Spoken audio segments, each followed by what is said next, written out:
Barak Branit, markas besar Divisi 91 Tentara Pendudukan Israel atau IDF digempur rudal Burkan Hizbullah. Serangan Hizbullah terhadap Barak Branit itu disebut-sebut menjadi serangan yang memiliki dampak paling serius. Pasalnya tempat itu digempur menggunakan rudal Burkan dengan hulu ledak 300 hingga 500 kg bahan peledak. Barak Branit, markas besar Divisi 91 Tentara Pendudukan Israel atau IDF digempur rudal Burkan Hizbullah. Serangan itu mengakibatkan markas Israel tak bersisa rata dengan tanah.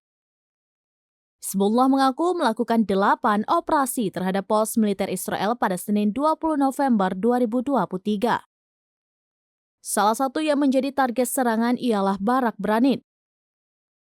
Dilansir dari Al-Mayadin via Tribun News, serangan terhadap Barak Branit disebut-sebut menjadi serangan yang memiliki dampak paling serius. Pasalnya tempat itu digempur menggunakan rudal Burkan dengan hulu ledak 300 hingga 500 kg bahan peledak. Rekaman yang beredar pasca serangan tersebut mengungkapkan bahwa lokasi yang menjadi sasaran sebagian besar telah hancur. Hampir seluruh bangunan tampak terbakar dan kerusakan terjadi di mana-mana. Selain Barak Branit, Hizbullah juga menyasar tempat berkumpulnya infanteri Israel dan lokasi penempatan di dekat pangkalan militer Al-Dairah.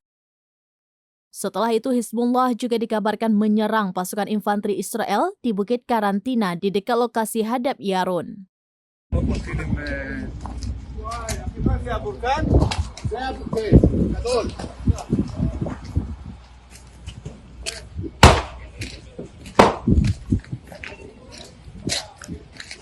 Demikian informasi terkini Syederalun, saksikan terus beragam informasi lainnya. Jangan lupa like dan share seluruh akun serampinews.com. Download Tribun X sekarang, menghadirkan lokal menjadi Indonesia.